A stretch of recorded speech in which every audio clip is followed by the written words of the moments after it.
Welcome to the Learning About Dogs podcast with Kay Lawrence and Frances McCormack, and introducing her new collie puppy, Nika. This series is going to be focusing on all those questions that arise when you try and survive that first year with a new puppy.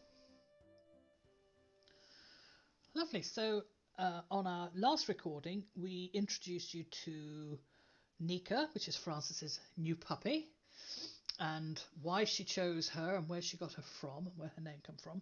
So what I want to look at now is, how did you survive that first week? Was it as you expected? What were your expectations with her? Did she travel well? The one thing I'd forgotten about living with a puppy is that they don't have the same skills as an adult dog, and it constantly came as a surprise to me that she wasn't able to do the things that Tiernan could do, that I'd taken for granted. So I think it was a real sort of insight into the learning process for me, and an insight into how much I take for granted in terms of skills I mean, development. she had been reared in a house, so she was used to all the household noises. Yes, Yeah, very and much. had she been in a car? Did she travel home well? She had been in a car for short journeys just to and from the vet, I think. Hmm. But traveling home was a 45-minute journey, and by the time we reached the house, I had quite a copious amount of dog vomit up my sleeve. Oh dear. Ooh, ooh. Yeah, so she was unfortunately car sick. So we So she spent a sat few. on your lap in the front on the way home, yes? She sat on my lap in the back. Oh, right. Okay, okay. Yeah, Yeah, yeah. yeah. Probably the best place. I think puppies sitting on your lap, you absorb a lot of the motion of the car. Yes, But yeah. often it's not the motion that makes them sick, it's the visual stimulus going past the windows. Right. Um, Okay. but yes, I think that first car journey should be as comfortable as we could possibly make it. Yes. Really comfortable. Yes. Because, those first experiences with being in a car, if you are going to go and have a dog that regularly travels in a car 2, 3 times a week, it can make or break them for life. Absolutely. I mean, it makes the car a very unpleasant place if they when they Yeah, get into it and yeah, they're yeah. feeling nauseated. And you said that sitting on our laps can absorb the kind of motion of it. Are there any other tips that help Well, with if a that? puppy's in a crate in the back of a car, it's a bit like a pea in a colander. They're Right. rocking around and rolling this way and that way. Because if you've ever sat in the back of not on the back seat where the passengers do, but the back seat behind that, you are behind the wheels of the Right. car, and any movements are exaggerated. I mean, Okay. yes, I would not be a good traveller at that point in the car, and I do need to look out the window and see the horizon. You know, Hmm. um, so and again, you can take the whole litter out. I used to take the whole litter out in the back of the car together for car rides, probably for a couple of hours actually, until they all fell asleep. I think travelling with the litter um, is the most comfortable start for the puppies, rather than travelling on their own, because they haven't got to cope with being on their own and being inside a car. So being with the rest of the mates is easier, and they can all squish in together and lean on each other and wonder what this is and wonder what that is, and hear those noises together, and they all sort of seem to squish around together. Yep. Right. It's interesting that you mentioned that because when I did take her out subsequently, I took her out with Tiernan, and she was lying almost on his back with her chin elevated, and Uh-huh. seemed to be much more comfortable. Yeah, And yeah, then if I yeah, had to take her out as a passenger, whether for vet trips or whatever, I would I'd raise my arm up and let her rest her chin on it. yeah, And she yeah, found that yeah. to be, in some ways, soothing Yeah, of the motion. certainly, when you see puppies piled together, it's their throat that they rest on another puppy. There's definitely I wouldn't say it's a pressure point, but there's a source of comfort. And if you use the heat from the palm of our hand on their throat, it will nearly always calm a puppy very, very quickly. You can put them back to sleep very quickly that way. My Whether it goodness. comes from warmth being in a safe sensation, but it's a very easy way to calm the puppies down, let them rest their head on something. Right. And So we'll is, see is how she travels over time. If that was her first journey, we'll see where she goes with that. yes. So that first week, how did you have her? Did you sleep downstairs with her, or what was the practice? The plan was that, so Tiernan sleeps in the bedroom with me, and the plan was that she was going to also sleep in the bedroom with me, but I'd set up a crate by the side of the bed, Uh-huh. and I had put her in there. She wasn't happy at all, although she had been used to being in a pen. She wasn't happy in the crate, so I took her out and let her sleep up on the bed, and she Yeah, was as yeah, content as anything there, yeah, and yeah. that's where she sleeps now. Yes, yes. Sometimes It'll you be think fun as she later on, grows. this might have to change. Yes. Yeah. Yeah, the last puppy I bought home. So often my puppies have been born in the house, so I haven't had this issue of bringing a puppy home. Right. Um, I think Merrick was crated by the side of the bed, and I remember just her looking up and looking around the room, going, "Yeah, that's okay. All right, I'll sleep here. That's Hmm. fine." Um, and I could drop my hand down if she started making noises and go, "Oh yeah, there is a person here. That's fine." With Todd, I think I stayed downstairs on the sofa with him for the first couple of nights, and quite frankly, he couldn't give a toss whether I was there or not. So that didn't last much longer. He says, "I've got comfort. I'm not in the barn anymore. That's fine." Yep. So he was okay. So each to their own. But yes, I think you know, what the puppy needs for the first week or two might not be the practice for life. If it is Right. going to be the practice for life, then you need a process of gradually moving them towards where they're going to be for the rest of their lives. And is there one ideal situation, or is it dependent on your Well, that's your choice, circumstances? really. Your choice. I think the puppy needs to find whatever they need to be able to sleep well. It's so important that they get a full, deep, resting sleep for six Hmm. hours or 8 hours or whatever you can get them to sleep for. And if that needs to be on your lap, sitting down watching sports on the television, then that's what you do. Are you with me? To, Right. to do this abandonment where you leave the puppy to cry it out is absolutely horrendous. You know, the advocates that still go by that, I think they should be shot, because this is the ideal way to start stress, at being abandoned, being left Yeah. alone. Every puppy that's going to be abandoned by all the things it's known is going to scream until somebody gives it attention. Why would it not? Mm. It could be eaten by lions or crocodiles, so yeah, of course it'll make a noise. Um, And where did that idea come from? That it was a good idea to let a well, puppy it cry sounds it out? Victorian, doesn't it? It does. Probably something off rearing babies. I have no idea, but I've never ever considered it. Never Yeah. considered it. I have lived in a house next door to somebody who did try it, and the next morning I said, "Really?" Because this Mm. puppy screamed and screamed and screamed all night long. And they said, "Well, don't you think you should?" I said, "No, for goodness sake, no." "Oh, thank goodness." Because we thought that's what we were supposed to do, because that's what it said in the book. No, Yeah. absolutely not. But it's a gradual process. So, puppy starts by the side of the bed where they know they're safe, they know they're comfortable. And if they wake up and they go, "OMG, where the hell am I?" "Oh, there's a person there, that's fine." And they can go back to sleep Mm. again. And if they wake up, take them to pee, but then put them back to bed again if you can. Otherwise, you're Right. up with the 5 o'clock puppy every day, and Yeah. they'll learn pretty quickly they can wake you up and get their day started. Hmm. So put them back to bed, even if they've got something to chew and play with, until the household is ready to get up. Yeah. And then gradually just start to move them further away from that so they can hear you and smell you and be nearby, but they've got the comfort of the familiarity of the bed that they're in that would eventually travel down towards the kitchen or wherever you're going to sleep for the future. It's a big But just transition, isn't it? From living with littermates and your dam to then being potentially alone in a house, yes, in a yes, room yes, in a yes, house. yeah. It's a huge And all the scent transition. is different as well. And if you can get the breeder, often people are going to see the pups at 6 weeks old. Take along some bedding. Right. Take along puppy safe bedding, not your best duvet, uh, and let the puppies sleep on it, and then bring it home with that scent on it as well. That would certainly help. Oh, I Yep. tell you, I'd have happily moved with my duvet into that whelping pen. In fact, I think I Yes. did ask, and the answer was a firm no. Oh, yes. When I had a litter of the Gordons, I think this was a litter of 12 old ones, and I were moving them from upstairs where Mabel used to live. Her life was upstairs, and she wasn't going to have babies downstairs. She was going to have them upstairs. Thank you very much. So Right. she had all her babies, and they're upstairs for 3 weeks, and 4 weeks was fine. 5 weeks was just, "I can't manage you up here anymore, babies. We've got to go downstairs so you can start to venture towards being in the garden."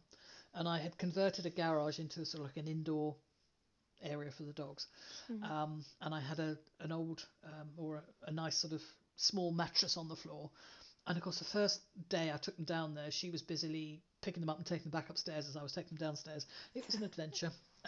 So I had to put her in the car, shift all the puppies down 2 at a time, 12 puppies. Ooh. And that night there was a thunderstorm.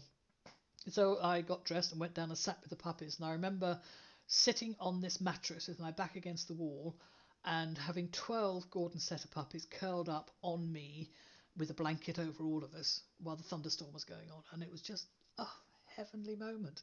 Heavenly moment, because Yes. Mabel, she's an upstairs dog. I know your baby's downstairs, but she went back upstairs and that was it. Never went down again. She wasn't going to stay in the garage with the dog. Oh, good dog. Her love wasn't that great. So I had to be the one. I had to take over, den duties and sit with the puppies there. But they were fine. It was just that thunderstorm that first night that I was worried about them being abandoned in the garage. Yeah, yeah. So that reality of the first week, how did it go? What was it like? It was busy, and it was in many ways intense, but it was also all of the concerns that I had about bringing her home and moving her in with Tiernan seemed to just dissipate quite quickly. And he took over a lot of the duties of caring for her and setting down the house rules for her, which I didn't even know were rules, bless him. Um, Such as what? So he was a good nanny.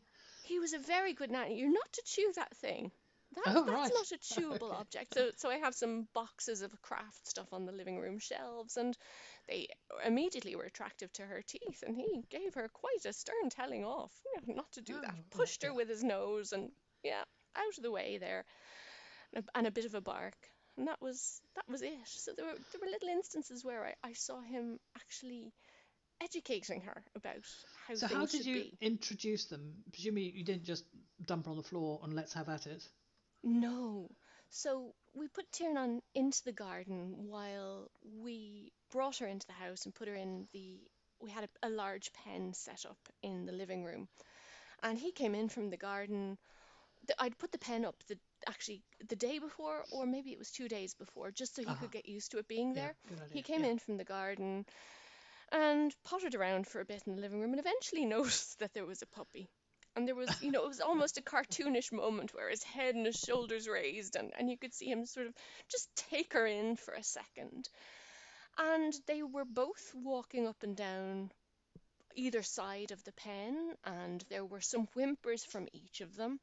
And then he started making movements towards her that indicated to me that he was eager to play with her. He was bowing. He was, you know, his tail was up, and he looked quite sort of stimulated by the fact that she Hmm. was there. But it struck me at that moment that things were going to be okay.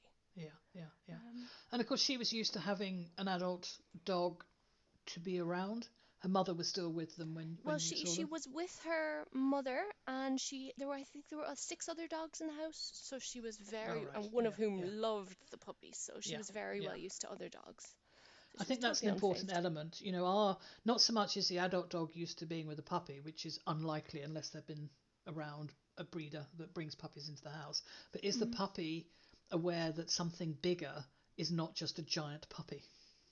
Yes. So um, if the breeder allows other adult dogs to come in and meet them through the pen, then the puppies get used to the fact that bigger doesn't mean just a giant puppy, it's a different response. Oh my goodness, this is an adult and I should do the right sort of thing with adult dogs that are sniffing us and doing all those sorts of bits and pieces. Um, Rearing them with experience of other adults is a good preparation for future life for those puppies. Can you say a bit more about that, about their learning and their understanding of what an adult is as opposed to a giant puppy? Well, they know their mother's scent, so if the puppies see their mother, they will go straight up to her and try and suckle. Right. Yeah, and then what she decides to do is usually entirely appropriate, and she'll either tell them to it's not available anymore, or lie on it and decide to play with the puppies. Yes, Mm. so that is the ideal thing where they get to learn to play with their mother, and their mother will also discipline them as well. And most of the time the mother disciplining her puppies from doing what they're doing is fine. She's got some inhibition to manage their behavior. Yep. But if you've got, say, a male dog that comes and visits these puppies and they go, oh, let's get some milk, he's going to be a bit stressed about that. So he's likely to do something untoward until they realise that there are other big things that are not mothers. Right. So meeting other big things and not regarding them as your mother, or just simply another giant puppy that you just run and grab, is obviously part of that baby puppy's learning that this is an adult and I can't treat it like something familiar at this moment in time. Okay. Yeah. So, even watching my puppies, so Flink's puppies played with Flink's mother, which is the puppy's granddam, and they never tried to get milk off her. I mean, she'd reared puppies before, and she was the better playmate than Flink, because Flink was trying to jump out of the way to avoid being suckled to death. So, Of course, yeah. Granny was a much, much better playmate. Yep, they were a bit rough with her at times. Mm. And then again, all my puppies, because there's a Gordon Setter around at the same time, even the adult dogs, when they grow up, they recognise a Gordon Setter as a playmate. They will definitely go across the field to see a Gordon Setter. And you have to do that through the fence assessment. Many dogs that see a baby puppy 8 weeks old for the first time is like, what the heck is this? What's it going to do? Is it going to hurt? Well, and, they can be a bit full on, and start grabbing and, biting and jumping up at a dog. If they're not used to it, it's something to be cautious of to start with. So when do you introduce them? As you did, when you feel it's safe and they're trying to communicate well through the puppy fence. Yes. And then supervised play, only supervised play. Because puppies can be pretty full on when an adult dog wants to go and have a nap, especially an elderly dog, takes themselves away to have a nap, and the puppy follows them, and it's, and they're probably not experienced in delivering the right sort of no, not right now, Yes. So either they get bullied by the puppy, or they would just over discipline, and frighten the puppy. Right. So it needs to be supervised, and puppies hauled out the way and put back in the pen if they're being a bit over eager. Yes. And also, it's funny. Go on. It's funny that you should say that, because when Puppy tried to play with us, Tiernan would gently remind her that he had ears by dangling them in her face. I was like, no, bite this instead, please. Yes. And I'd been quite concerned about the size difference and about, was he going to trample on her, and could he temper his own strength to play with a puppy, and I think that supervision was essential. But you said he likes other dogs and he has experience of playing with other dogs of different sizes. Yes. Yeah. So, that's always part of his experience and skills, is being able to adapt his own behaviour to suit his playmate. Whether they're young or old or small or big, that is a skill that they need. We want most dogs to learn this. Yeah. I mean, one of my male Gordon Setters, who was, he was actually full of testosterone, bless his cotton socks. He used to come and he said, I want to play with these puppies.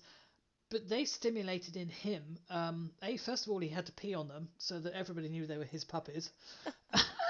No, you're not doing that with them. Oh, well, then I'm a puppy too. And of course, he was 16 times larger, but he would start bouncing around exactly the same way they were. But of course, he was that large. It was like trying to play with a mountain.